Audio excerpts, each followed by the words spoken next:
É com a graça e a paz do Senhor. Meus queridos, eu trouxe exemplar da Bíblia.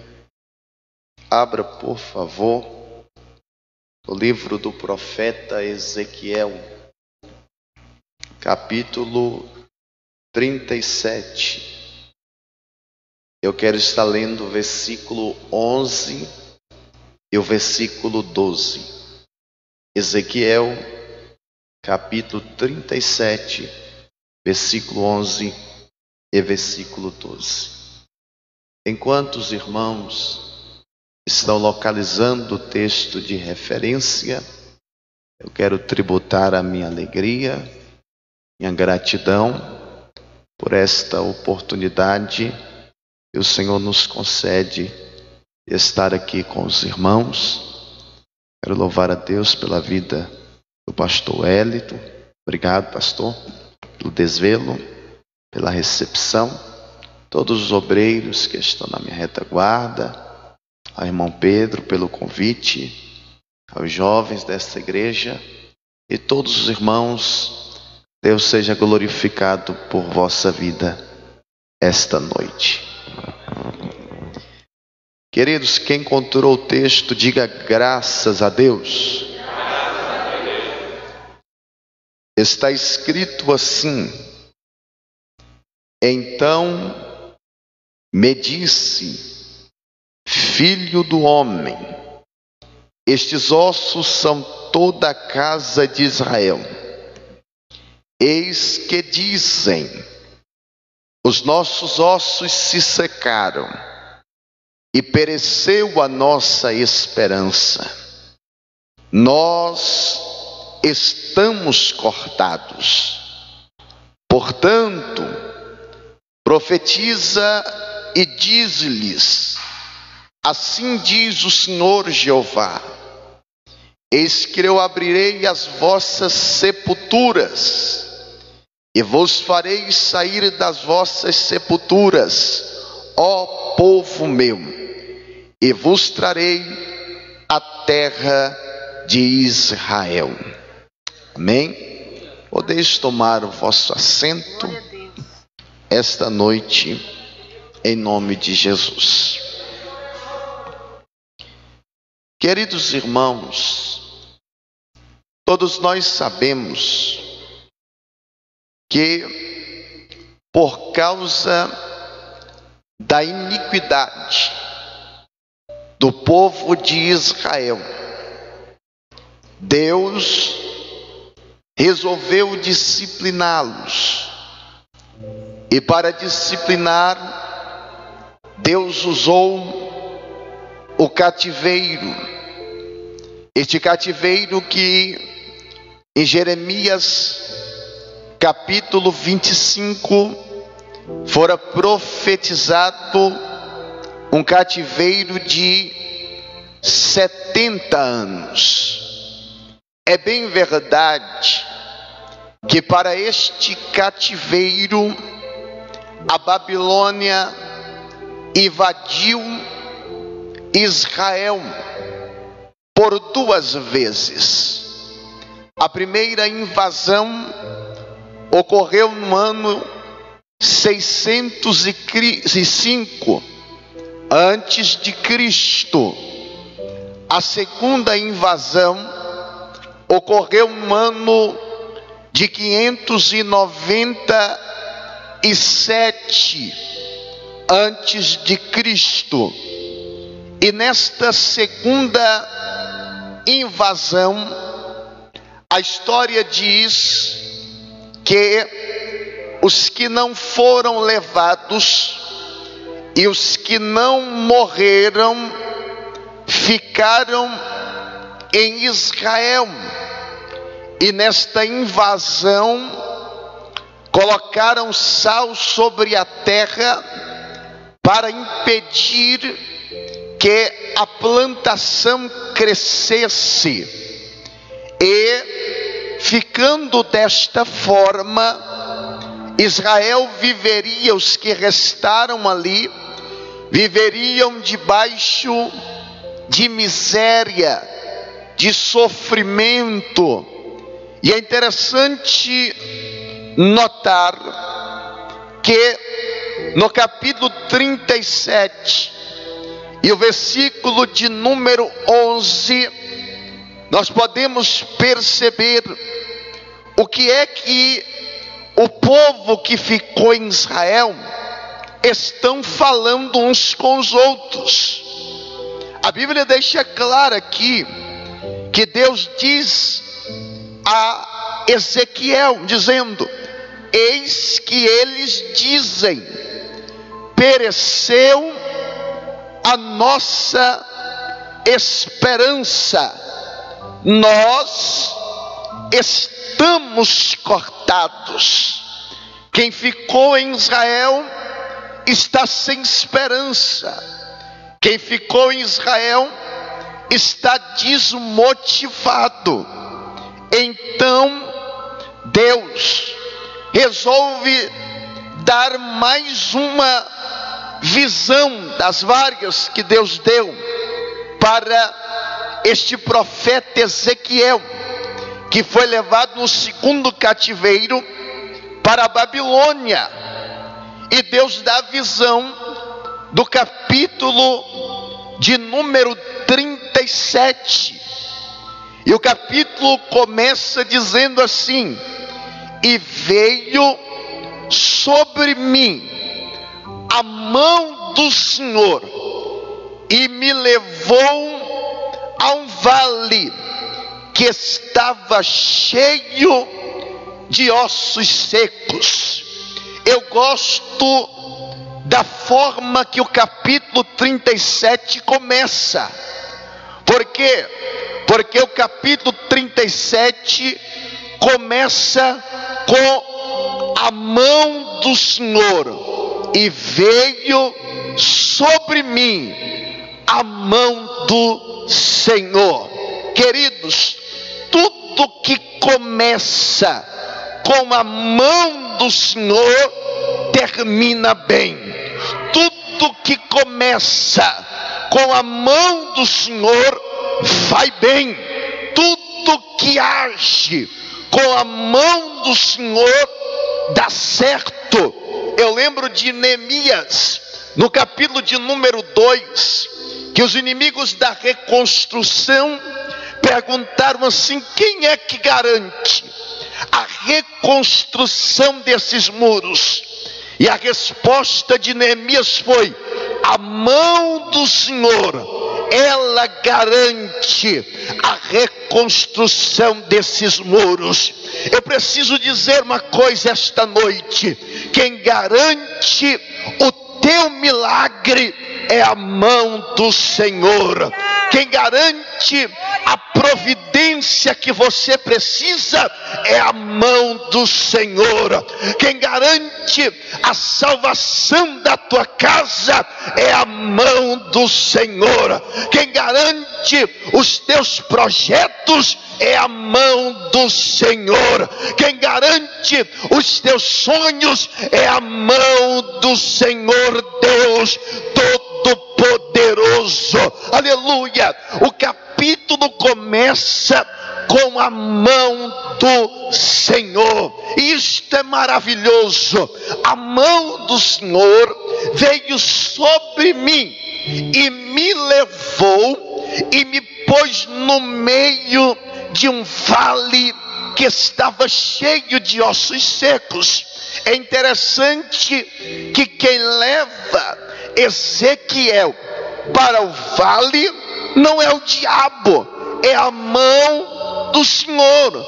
Porque nós, como bons pentecostais que nós somos, nós temos a mania de atribuir tudo ao diabo.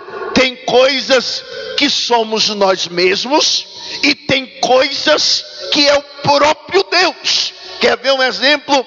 O camarada, ele nunca olha a água do carro, mas no dia que o motor funde, ele diz assim: isso é coisa do diabo. O camarada, ele não olha, o pneu do carro dele está tão liso que nem formiga sobe. Mas no dia que ele está vindo para o culto e o pneu estoura, ele sai e diz: é culpa do diabo, é levante do diabo. Não, tem coisas que somos nós e tem coisas que é Deus. Quem levou Ezequiel para o vale foi Deus. Em 1 Samuel capítulo 1, quem fez Ana ficar estéril foi o próprio Deus. Em Gênesis capítulo 22, quem levou Abraão para ser provado foi o próprio Deus. Então entenda que a maioria das coisas que acontece na vida de um crente fiel é a mão de Deus. Se Ele conduziu você para o vale, fica tranquilo. O importante não é o vale, o importante é a presença da mão do Todo-Poderoso que está com você no meio desse vale. Ele me conduziu, Ele me levou para o vale cheio de ossos secos. E é interessante, irmãos, que no meio deste vale, a Bíblia diz que Ezequiel começou a andar em redor do vale. Porque tem crente que está no vale, mas fica parado. Está no vale, mas cruza os braços. Não, meu querido, você pode estar até no vale, mas não fica parado não. Anda, caminha, reaja, faça alguma coisa. Você está no vale, mas você não vai deixar de orar. Você está no vale, mas você não vai deixar de dar glória a Deus.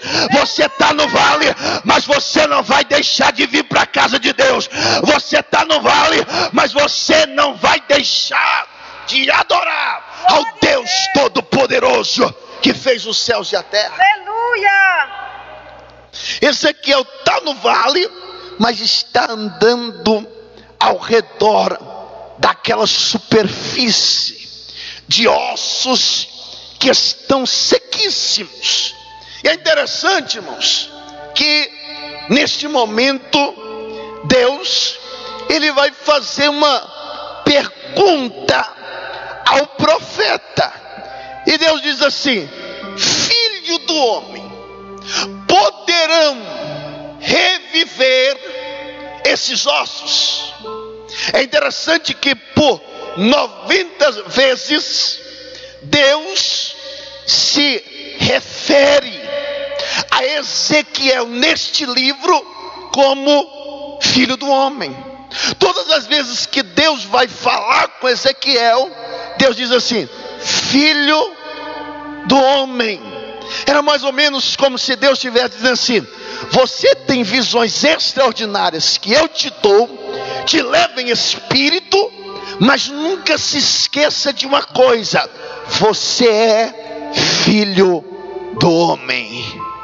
Toda vez que você querer se engrandecer pela forma que Deus te usa, lembre, você é filho do homem. Todas as vezes que Deus te abençoar com alguma coisa, lembre, você é filho do homem.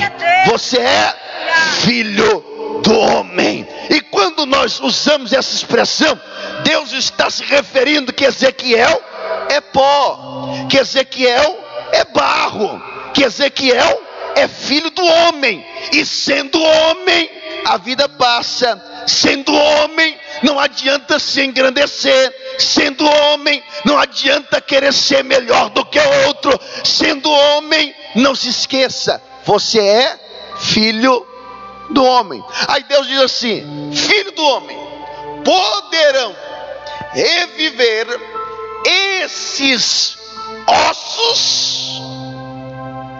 Aí o texto que nós temos em mão tem a resposta.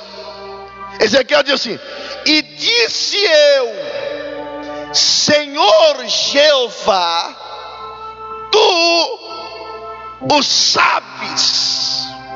Isso aqui é interessante, porque no texto original, na língua hebraica, que eu sou um estudante há muitos anos, eu percebi que esta expressão aqui, a resposta de Ezequiel, tu os sabes, no texto hebraico está mais ou menos assim, ó, se tu quiser. Mas aí muda muita coisa, porque aqui ele diz assim, tu os sabes, e lá no texto original diz assim, se tu quiser. Você percebe que de forma alguma Ezequiel está duvidando do impossível de Deus. De forma alguma Ezequiel está duvidando do milagre de Deus. Senhor Jeová, se tu quiser, esses ossos poderão reviver. Se tu quiser. Isso é muito interessante, irmãos, porque você abre a sua televisão, aí está o missionário lá assim, ó, decrete a sua vitória, decrete o seu milagre, ordene agora. E na verdade, nem tudo é eu que ordeno, é se Deus quiser. É se Deus quiser. Em Mateus capítulo 8 eu gosto de quando Jesus desce, depois de ter pregado o maior sermão do seu ministério, o sermão do monte, e Jesus desce do monte, aí de repente vem um leproso, se aproxima de Jesus, e a humildade do leproso é algo extraordinário, porque ele diz assim, Senhor, se tu quiseres, tu podes me tornar limpo. Aí Jesus olha para o leproso e diz, eu quero. Não, você não entendeu, eu vou repetir, eu quero. Eu preciso dizer esta noite, que se Deus quiser, nada é impossível, que se Deus quiser, não tem nada que Ele não possa fazer. Deus, se Ele quiser, nada é impossível, se tu quiser. Então tem coisas da nossa vida que é, se Deus quiser. Porque tem gente que diz assim, não, se Deus não fizer isso, eu desvio. Se Deus não fizer aquilo, eu saio da igreja. Não, querido, você tem que entender uma coisa, que é se Deus quiser. Por quê? Porque não é a terra que manda no céu, ainda é o céu que manda na terra. Aleluia. Não é o corpo que manda na cabeça, é a cabeça que manda no corpo. Não é a construção que manda na base, é a base chamada Cristo que manda nessa construção chamada de igreja. Então é se Deus quiser. Se Ele quiser, Ele faz um milagre hoje. Se Ele quiser, Ele te cura hoje. Se Ele quiser, Ele te restaura hoje. Se Ele quiser, Ele te batiza hoje. Se Ele quiser, Ele salva a tua casa hoje. Se Deus quiser, Ele faz. Aleluia. Aleluia. Nós precisamos ter esta humildade de dizer, se Deus quiser, está nas tuas mãos. Glória a Deus. Os crentes mais antigos tinham um grande costume de quando ia fazer uma viagem, ele dizia assim, ó, se Deus quiser, eu vou dia tal naquele lugar. Hoje não, hoje é assim, eu vou. Não, querido, é se Deus quiser. Aleluia. Tiago 2,15, ele escreve dizendo assim, se Deus quiser, iremos e voltaremos. Aleluia. Isso é dedicando a soberania a Deus. Aleluia. Se tu quiser, tu falas. Se tu quiser, tu tem liberdade de operar essa noite. Se tu quiser. Aleluia. Ezequiel, poderão reviver esses ossos? Senhor, tu sabes, se tu quiser. Aí é interessante que Deus olha para para Ezequiel e disse assim: então faz o seguinte, profetiza sobre esses ossos. E diz assim: ossos secos, ouvi a palavra do Senhor. Irmão, diante da palavra do Senhor, até osso seco tem que ouvir. Aleluia! Aleluia, por isso que eu gosto da palavra do Senhor. É por isso que eu gosto de ouvir a palavra do Senhor. Tem gente que gosta de ouvir tudo, gosta de ouvir pregador fazendo palhaçada. Tem gente que gosta de ouvir stand-up gospel. Tem gente que gosta de ouvir coach gospel. Mas eu gosto de ouvir a palavra do Senhor, Deus Todo-Poderoso sendo pregado. Tem gente que gosta de pregador da profecia, do pregador que revela, mas eu gosto da palavra de Deus sendo pregada na íntegra, porque quando a palavra de Deus é pregada na íntegra, até o inferno tem que bater palma diante do poder da revelação da palavra de Deus. Eu lembro que um dia eu fui pregar um estado que vizinho nosso, congresso grande. Quando eu terminei de pregar, era costume da igreja, fez aquela fila grande no meio da igreja, aquela fila de matar Moisés, comprida. Aleluia! E aí a gente foi orar, eu estou orando. Quando chega no último crente, que eu vou orar por ele: Deus abençoa teu servo, dá vitória para ele. Aí quando eu termino a oração, ele diz assim: mas pregador, Deus não te deu nenhuma revelação não? Eu disse: não, irmão, Deus deu não. Mas pregador, nenhuma visãozinha assim de Deus, nada. Aí eu disse assim: Deus acabou de me dar uma visão, irmão.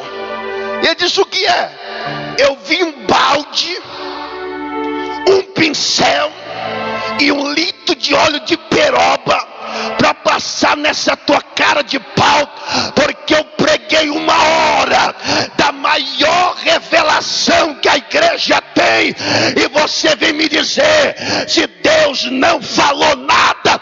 Deus está falando desde que o culto começou. Deus está falando: ouvi a palavra do Senhor, terra, ouvi a palavra do Senhor, porque é a palavra que liberta, é a palavra que transforma, é a palavra que muda a história, é a palavra que transforma o homem. A palavra de Deus, ela tem poder. É por isso, meu irmão, que eu fico com a palavra, porque pode passar o céu e a terra, mas essa palavra aqui não passa, não passa. Tem crente que gosta de Bíblia aí, diga glória a Deus. Esse jovem aqui gosta de palavra.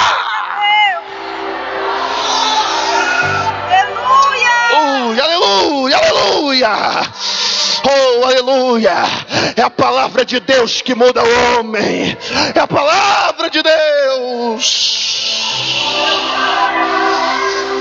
Aleluia, aleluia. É bom demais ouvir um louvor. Deus habita no meio dos louvores, mas não tem louvor que substitui a palavra de Deus. Por quê? Porque louvor não tem poder de libertar. Mas irmão Jefferson, quando Davi tocou a harpa, o demônio que estava em Saul saiu, mas depois voltou. Agora tem uma coisa, em Mateus capítulo 4, Jesus estava lá no deserto, de repente aparece Satanás. Aí Jesus expulsa Satanás dizendo: Satanás, está escrito, está escrito, está escrito, está escrito, está escrito, está escrito. Eu quero ver o diabo voltar depois de ser expelido pelo poder da palavra. Aleluia! Ouvi a palavra do Senhor. Aleluia! E Deus manda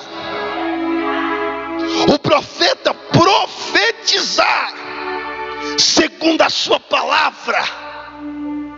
E nós podemos observar no texto que quando ele começa a profetizar, algumas coisas acontecem.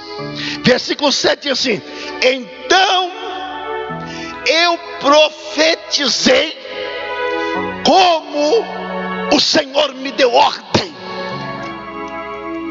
Como o Senhor me deu ordem. E quando ele começou a profetizar, primeiro, a Bíblia diz assim: enquanto eu profetizava, houve um ruído. É um rebuliço. Aleluia!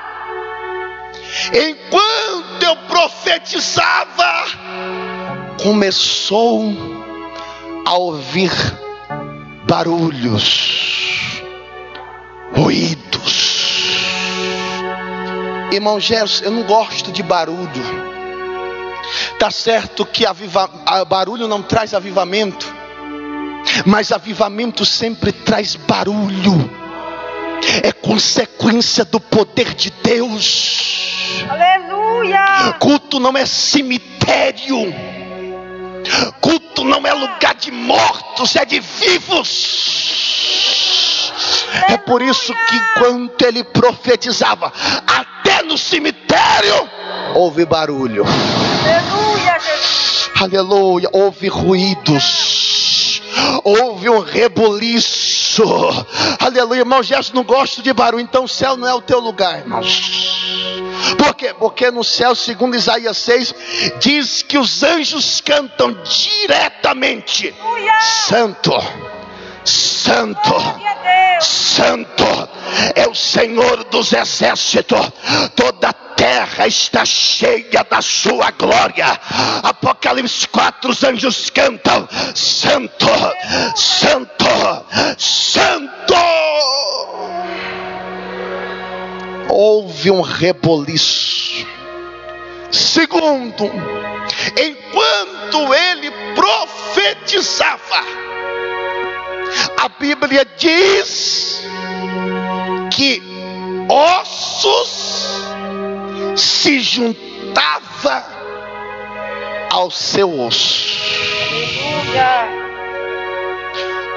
Osso se juntava ao seu osso. Perna no lugar de perna, pé no lugar de pé, braço no lugar de braço, cada um ao seu osso. Ou seja, enquanto ele profetizava, as coisas voltavam para o seu devido lugar. Sabe o que eu quero dizer essa noite, irmãos?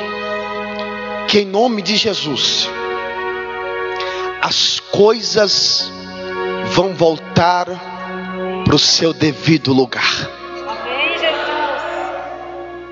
Eu sei que a pandemia está mexendo com a estrutura de famílias. A pandemia está mexendo com muita coisa. Mas em nome de Jesus, as coisas vão voltar para o lugar. A gente vai voltar a cumprimentar os irmãos, a abraçar os irmãos. As coisas vão voltar para o lugar em nome de Jesus. E recebe mais de Deus essa noite. As coisas vão voltar para o lugar lá na tua casa. As coisas que estão bagunçadas, que estão fora de ordem, Deus vai começar a ajustar novamente. A ajustar o teu ministério, a ajustar a tua vida. Deus vai colocar no lugar certo. As coisas vão voltar no seu lugar certo. Porque coisa boa só funciona no lugar que ela foi projetada. Não tem como cabeça funcionar no lugar de perna, de braço. Tem que ser no lugar certo. E Deus vai começar a juntar osso ao seu osso. Aleluia. Deus vai começar a colocar as coisas em ordem em nome de Jesus. Deus vai começar a colocar famílias em ordens. Deus vai começar a colocar casamentos em ordens. Eu estou profetizando aqui debaixo do poder da palavra. Deus vai começar a colocar todas as coisas no seu devido lugar. Enquanto ele profetizava. Terceiro, versículo 10. E profetizei. Segunda vez que ele diz profetizei. E quando eu profetizei, como ele me deu ordem, então o Espírito entrou neles. E eles viveram. Espera aí. O osso já juntou ao osso. Já houve pele, cabelo, dente. Mas porém ainda não tem vida. A aparência já está perfeita, mas ainda não tem vida. Tem gente que a aparência está bonita, está sorrindo por fora, mas não tem vida. Por quê? Porque a depressão está tirando a tua vida. O síndrome do pânico está tirando a tua vida. A ansiedade está tirando a tua vida. A preocupação está tirando a tua vida. Mas esta noite, em nome de Jesus, receba vida. Receba vida em nome de Jesus. Receba alegria novamente. Receba paz novamente. Volte a sorrir de verdade. Enquanto eu profetizava como ele me deu ordem, voltaram a viver. Voltaram a ter vida. Volte a viver. Volte a viver. Volte a ter vida no teu ministério. Volte a cantar com vida. Volte a pregar com vida. Volte a evangelizar com vida. Recebe vida esta noite em nome de Jesus. E viveram. Quarto. Aleluia. Enquanto ele profetizava, diz o texto, e se puseram em pé. E se puseram em pé. Eu não sei se você está deitado, sentado, se rastejando, mas em nome de Jesus, Deus vai te colocar em pé. Deus vai te colocar em pé. Eu gosto dessa expressão, se colocaram em pé, no original, porque lá está escrito assim, e estavam preparados. Em vez de em pé, estavam preparados. Deus vai te preparar para muita coisa ainda. Deus vai preparar você para esse grande exército. Aleluia. E se colocaram em pé um grande exército. E é interessante que no versículo de número 2, o que Ezequiel está vendo é só um vale cheio de ossos. O que Ezequiel está vendo, irmãos? Um vale cheio de ossos. Mas enquanto Ezequiel está vendo um vale cheio de ossos, Deus, na sua onipresença, onisciência, já está vendo um exército em pé. A visão de Ezequiel é só um vale cheio de ossos, mas a visão de Deus é de um exército. Glória a Deus. Porque a visão do homem é limitada, mas a visão de Deus vai muito além. A minha visão olhando para você é limitada, mas a visão de Deus vai muito além da minha. Aleluia. Em Atos capítulo 9, Deus vai à casa de Ananias e disse: Ananias, vai até a rua chamada direita, e você vai orar por Saulo. E Ananias diz: Senhor, a visão de Ananias: Senhor, muito tenho ouvido falar dele, mata crente, persegue a igreja. A visão de Ananias é de perseguidor, mas a visão de Deus é de perseguido. A visão de Ananias é ele pegando cartas com os sacerdotes para matar crente, mas a visão de Deus é ele escrevendo Romanos, 1 Coríntios, 2 Coríntios, Efésios, Filipenses, Gálatas. A visão de Ananias é ele querendo destruir a igreja.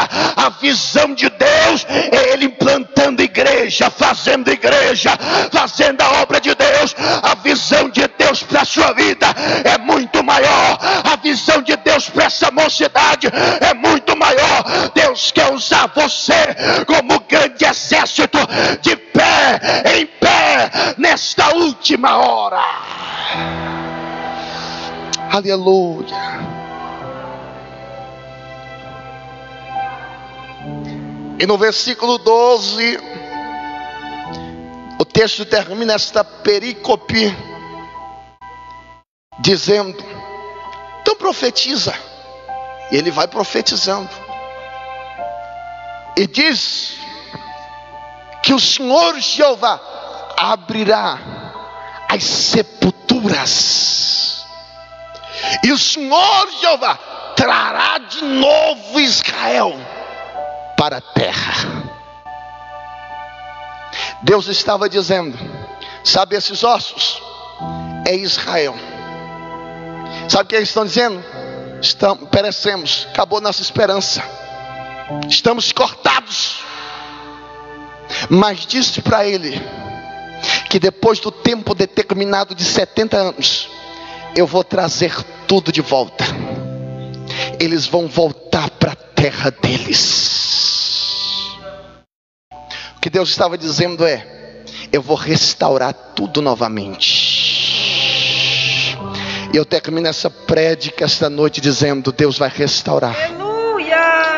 O vento do Espírito vai soprar. Glória a Deus. Deus vai restaurar aquele filho que está afastado. Aleluia.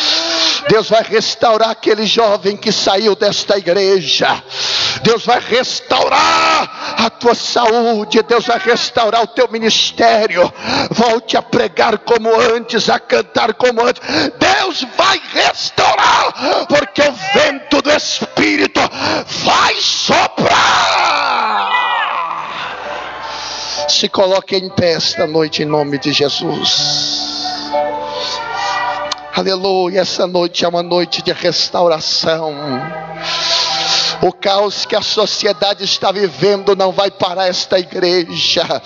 O caos que a sociedade está vivendo não vai nos parar. Nós somos um exército. Aleluia. Nós somos um exército, e Deus vai restaurar a terra em nome de Jesus. Feche os seus olhos agora. Eu quero orar 2 minutos pela sua vida. Eu quero pedir que o vento do Espírito que soprou em Ezequiel 37 venha soprar aqui hoje no meio desta igreja. O vento de restauração, o vento de alegria, o vento do Espírito de Deus venha soprar sobre esta casa com renovo, com milagre, com mudança. Aleluia. Deus, em nome de Jesus, abençoe esta juventude.